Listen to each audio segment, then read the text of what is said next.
Welcome back to our week-long Sabrina-thon, where each day we are reviewing 2 episodes of Chilling Adventures of Sabrina Part 3. What are we talking about today?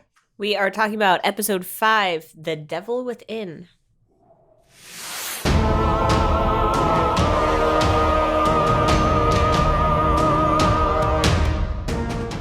Hi, I'm Dan. I'm Clara. And what did we think of this one? We went on a journey this We did not love it, but we have some things we liked about it. Mm-hmm. We liked a lot more about it, I'd say, by the end of the episode. We kept pausing the episode and complaining, and then things got a little bit better. And I mean, it was a lot of like nitty-gritty stuff, right? Like we weren't like, I don't know. I think like little nitty grits. But overall, Lilith continues to be fantabulous. Yeah. Fantabulous. Yeah. And Nick, I thought, was good. They could have like really pulled back and had him just be normal Nick after the stuff came out of him, the goopy goop. Well, like he was, and that's what was good. I love Nick. Yeah, that he was back, but he wasn't like, they didn't take away all the progression. Yeah. He's been through a lot, and they let him still have been through a lot. Yeah, and I think that was good. And I like how much Ambrose is getting, and that they've made him into like the intelligent one who actually knows how to get shit done. Yep. I think I like Satan a lot. Satan did great stuff, yeah, for sure. They turned all the men into pigs. Who doesn't love that? I love Cersei. I don't know why Harvey didn't get turned into a pig, but what's he gonna do? He was like backing away, and they were grabbing her. Mm-hmm. So I guess like her priorities were the dicks who were grabbing her. Yeah. The one thing I will say I thought overall was good was the whole Pontius Pilate quest thing. Mm-hmm. We had certain nitpicks like the cage clearly being so big that Sabrina could have easily just gotten out of it at any moment. Yeah, I'm trying to think, like, was it an optical illusion maybe? But, like, it really seemed like she could have squeezed very through small. There. Yeah, it was really distracting. Also, why was the one guard guy a zombie and everybody else just lived forever? Yeah, that really threw us. Like, really threw us. When I say it was like a nitty-gritty, like, sort of just like, why? It's just because their rules don't ever make sense. Everybody else has been living over and over again, but this guy, he's the one guy that turns into a zombie. Because he's a red shirt. Yeah. But I liked her tricking them so that he got pardoned and could run away, and the fact that she left Caliban behind. Caliban is fun in a very tropic way. Yeah. Like, I like his totally like bonkers, bigger than life, larger than life, that's the phrase. Yeah. Larger than life character. Mm-hmm. I like Caliban. Yeah. My feeling is I just don't want them ever to actually get together. I'm fine if there's flirtation and if they have like a sexy enemy thing. They're gonna have a sexy enemy scene, and it's gonna progress more than flirting. If they bang, that's fine. But like, I just don't want her to have another actual love interest. Oh, she can't. Please, but she can't. I'm sure we're not necessarily... He's just too much like Nick. If there's just too much similarities there for me to really be like, oh, we're going to go through this rodeo again. Yeah. And I like Nick. Well, I mean, so there's an opportunity here, and we saw it, and I think this was one of our favorite moments, where Lilith is able to come from such a place of understanding. Sabrina keeps falling into these patterns where like her whole life is revolving around these relationships with guys. And Lilith can really relate to that. And I think she had serious, like real empathy for Sabrina in the moment after Nick broke up with her. Yeah. And I think this could be a time for their relationship to get stronger between Sabrina and then Lilith. Like, Sabrina fucked her over and didn't tell her about the devil. Yeah, I mean, of course she did. But I mean, that could be so good. Yeah. There's such an opportunity. Please. If they just let Sabrina grow up, it would make my life a lot easier, man. Just a little. Yeah. One other thing I did like, though, is the whole Theo Robin storyline. I think they're doing a good job there. Robin is this is a trope too, but I think they're doing it well, and I think both of those characters are likable and are performing well. Yeah, and the casting, they're so, like, they both have such sympathetic faces. Yeah. That I was really ready to not like Robin. Yeah. But he just has such a cute little face. Cute little face. So, anyway. Also, like, as someone, so he was in The 100 as a very different character, and so I am actually impressed with his acting ability, because he really doesn't seem, even though in both shows he was playing a romantic, side character kind of thing. It was just seeing him have some nuance there, I thought was pretty impressive. Yeah, so I definitely think there were things to like. I liked Prudence going into Agatha's mind and all that. That was a cool scene. I'm kind of shocked by the lack of Prudence in this season. Like, we had good stuff with her at, like, the very beginning, but, like, she hasn't really had much going on since then. Yeah, and neither is Zelda. Yeah, Zelda's just complaining a lot. Yeah. She's getting screen time. Oh, which reminds me of Hilda. We have the spider Hilda. Interesting. The episode excelled greatly in the physical makeup and visual effects. Makeup and effects, so good. Really good. I think this is the best they've done. Yeah. So what are our issues?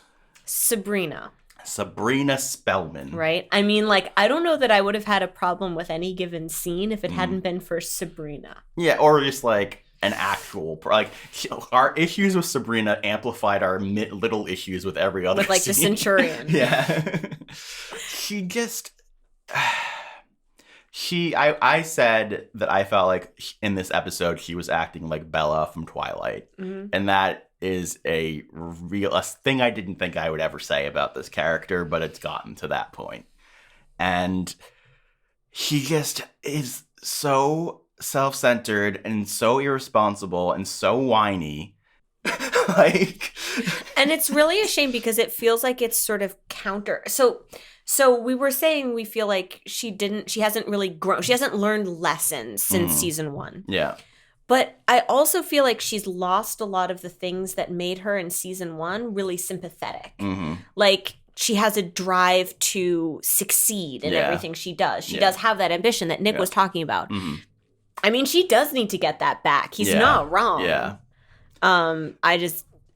Yeah, you know what's weird about the ambition part of that whole debate is that, like, on the one hand, yeah, he's right that she isn't focusing on, like, if we're gonna take this on like a normal person's life thing, right? Yeah. He's basically like, I'm distracting you. You're not actually going after your goals the way you would if I wasn't around, and that's a pretty positive thing, right? But at the same time, her biggest issue is her arrogance and her greed and her desire for power. So those two things, and he even like pointed it out. He's like, oh yeah, but you wanted to be the queen, like in the previous episodes. So it's kind of counterintuitive. Like, those two things don't really add up together. I think we're just not seeing, and I think the show is really struggling to do a lot of things at once with Sabrina, so that she just seems like she's pulled in different directions and unable to do anything that I feel like is the right choice. Yeah. Why? I mean, we were like screaming at the TV that she didn't bring the bull to hell first. Yeah, it made no sense. I mean, and they could have said, right? Like, they could have put a line of dialogue in, like, we need to do this right now with Nick, or like,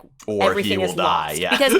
Because I could deal with her, I guess, use the circle. Okay, because there's a sense of urgency there. They need Sabrina's energy. Yeah. I was still frustrated with that because it seems like she could have just dropped the bowl off. It did. That scene was about like 45 seconds long her or something. The bowl off, yeah. So like she could have done that in 45. Okay, the circle. But with Nick, like she didn't need to do that. Well, and even before the circle, she's like, but I have to check on Nick. Right. And I'm like, but you don't, though. Right. Like someone could say like, okay, like think about this though for a second, Sabrina. Like, let's think about what is most time sensitive. The circle's probably most time sensitive, then the bowl, and then Nick. And here's the other thing is that, like, if they wanted her main driving force to be about her relationship this season, I think that Nick should have stayed in hell longer, because I was on board with her being obsessive about Nick when he was suffering over in hell. But as soon as he came back, because I was talking about the relationship representation of, after all the things he did, he cheated on her multiple times. He did all these drugs. He let the devil out.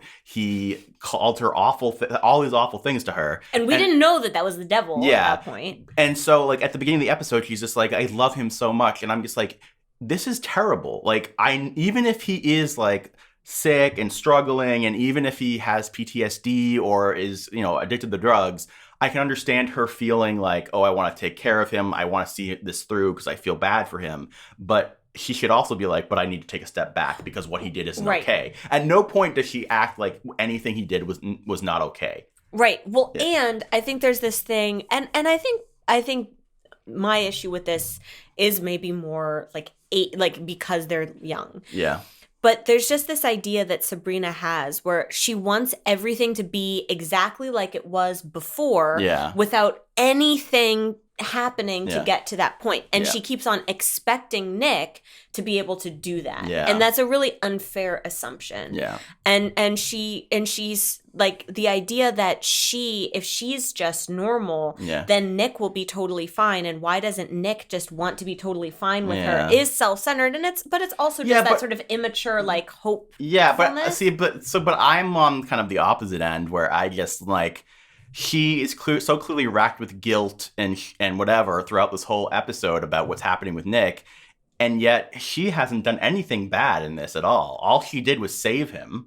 She didn't ask him to sacrifice himself, and so he just is like feeling so guilty when he was just doing all this awful stuff to her. Right.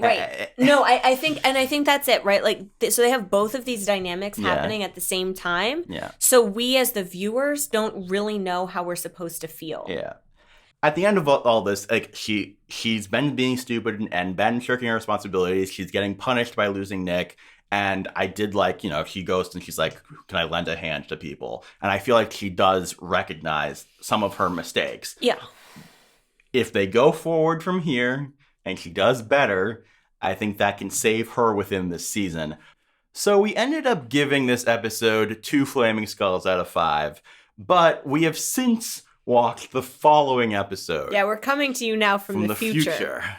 And it fixed a lot of our problems.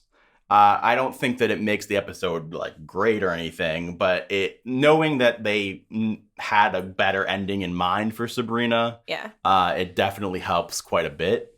I think like the big issue here is like they gave Sabrina a time for growth but it was so frustrating in this episode that I can't say it was worth them waiting as long as they did. Yeah.